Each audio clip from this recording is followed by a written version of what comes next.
A Day in My Life as a Work From Home Mom Solo Parent Edition. Good day everyone! Ang aga pa nga lang ay pumunta na nga ako sa local market para bumili ng mga gulay, prutas at mga fresh na seafoods. Ang budget ko ngayon ay 2,500 pesos lang at pagkakasyahin natin to. Bumili na ako ng mga preskong isda at pinilinisan ko na lang dito. Scallops, mga gulay at aromatics, prutas at mga fresh flowers dito. 2 weeks na rin yung last kong pamalengke kaya kailangan ko nang mag-restock at mas pinipili ko talaga dito para makatipid ako. Pag uwi ko nga ay na-arrange ko na ito sa mga lalagyan. Niluto ko muna yung scallops para ma-freeze ito ng half cook at saka bumili ako ng danggit na masarap sa tinola or paksiw.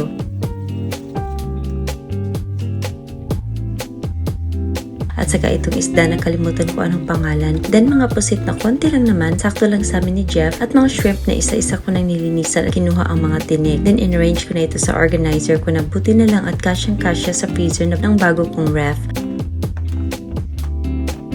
Bumili rin nga pala ako ng chicken at dried pusit and dried danggit na masarap ang breakfast. And then in-arrange na rin ang mga gulay na mga pinamili ko. Hindi ko alam kung magkano yan bawat isa kasi ang nabayaran ko lahat niyan ay 380 pesos sa gulay at mga lamas pa.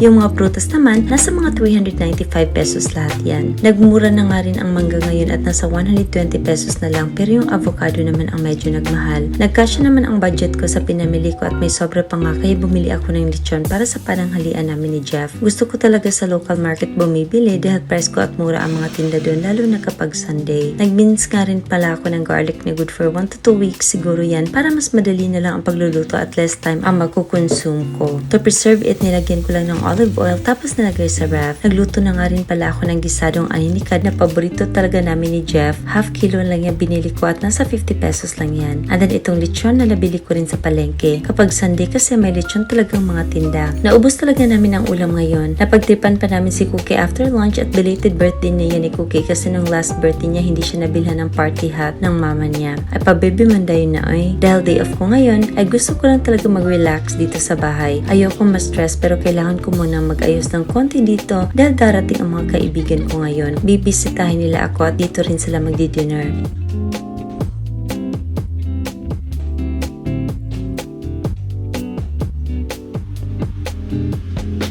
In-arrange ko na nga rin ang nabili kong fresh flowers sa market at limited lang talaga ang varieties doon pero di bali na kasi mas mura naman. Red roses naman at white flowers ang naisipan kong ilagay ngayon sa kwarto.